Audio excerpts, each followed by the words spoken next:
sirowooza nti waliwo omukwano ogwononese olw'abantu abamu okulaga obutali bumativu. Kinajjukirwa nti bannayuganda ababeera mu diaspora beekalakaasa nga Judith Babirye agenza okujjanjabirwa e Bulaaya ng'ate mbaka wa paliamenti ali mu kibiina ekirina okutereeza ebyenzijanjaba ne kitakikola. Beekalakaasa olwa Ronald Kibuule era beekalakaasiza olwa Jacob Oulanyah. Ekyo nno kiraga nti bannayuganda ababeera eyo baagala abo abali mu bifo eby'obuyinza babikozese okutereeza ebyenzijanjaba kuba si buli munnayuganda asobola okugenda e Bulaaya. Era nkirabanga ekyokubuzaabuza abantu abali mu kubanja enfa ya Oulanyah ne bagezaako okukikyusa. Abaganda bagamba kiso kya mbuzi kyerekerere yasse ne kitunuulira omubaazi. Twagala eriiso tulisimbe ku yasse, ani yasse era lwaki yasse, bwe kibanga bwe kityo bwe kiri. Let me also say this in English that Ssaabalamuzi ng'ayogera ebigambo mu ndaba yange ebyaweebudde ekitiibwa kye ng'alinga agamba nti abantu ababeera mu diaspora bonna abeekalakaasa olw'effugabbi wano mu Uganda Baganda. Ekyo tukiraba emirundi mingi nga bakozesa omuntu ow'amaanyi mu community ey'omuntu gwe basse oba omuntu aba afudde mu nfa etategerekeka. Era twagala okulowooza nti ne Chief Justice badde bamukozesa kubuzaabuza nsonga yennyini. Tulowooza nti Chief Justice ekibuuzo kye yandibuuza nti ani yasse Oulanyah era lwaki, so si ani yeekalakasiza ng'Oulanyah mulwadde. Mwebale nnyo. Kwange eri famire ya muganda waffe ate abadde omukulembeze waffe Ronald Jacob Oulanyah, abaana be, ekika kye, ekitundu kyabadde akiikirira ate n'abantu ba Kyoli ne Bannayuganda bonna. Sijja kwerabira ne bannaffe ab'NRM kubanga Jacob Oulanyah mu NRM ab'oku ntikko y'omu ku batono ennyo abadde balina amatu nga bagakozesa okuwulira. N'olwekyo tumusaaliddwa nnyo. Ate nga Parliament bwe yatandika obukulembeze bwe yatuwa ekifaananyi ekya Jacob Oulanyah omupya era n'asuubiza nti agenda kukulembera mu Parliament ewuliriza Bannayuganda, eweereza Bannayuganda so si ababaka abeeweereza bokka. Tafunye mukisa kutukubira kkubo eryo, tumusaaliddwa nnyo. Tusuubira nti mu bigambo bye yasembayo okugabana naffe nga Parliament tunajjamu ebyo bye tulowooza nti tusobola obizimbirako ne tubyeyamba okufuna ekkubo eppya by'okutambulizaamu obuweereza bwaffe eri Uganda.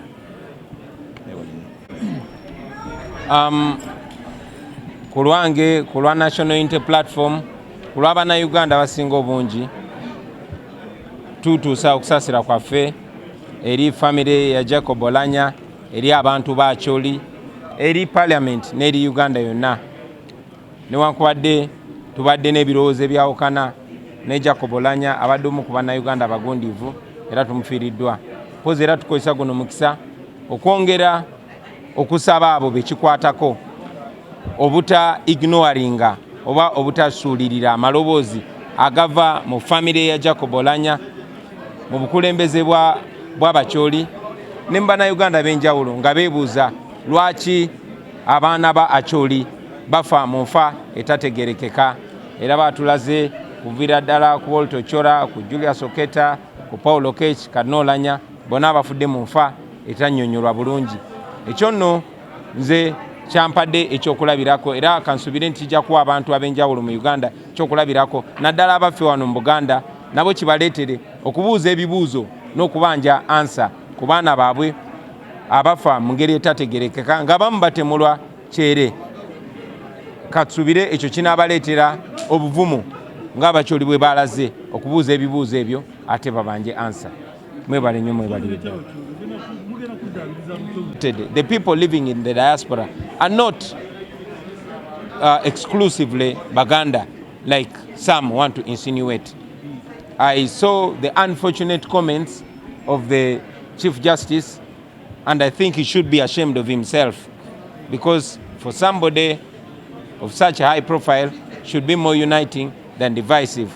I pray that he does not act the role of all those people in a community that are being used to sanitize and divert the death or possible murder of a person it is important that the Chief Justice and all those that are concerned ask the hard questions that the people of Acholi and the leadership of Acholi are asking.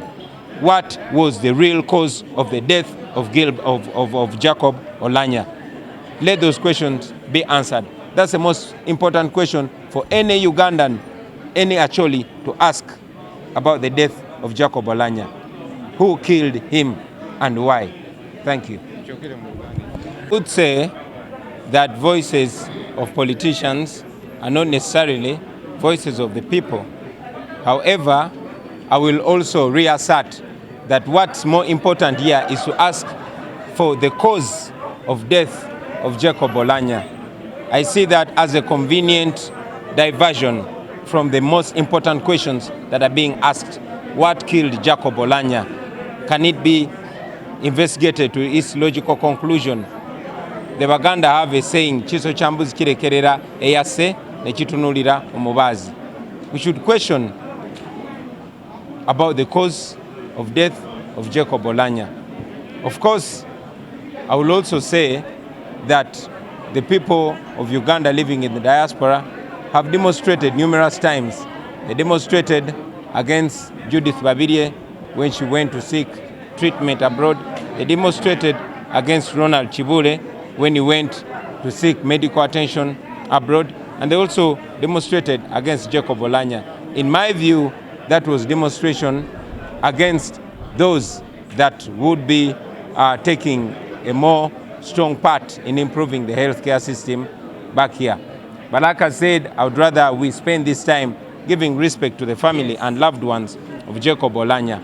We've lost another Ugandan, and now this should be a time of reflection, not finger pointing. Absolutely. What is the role of the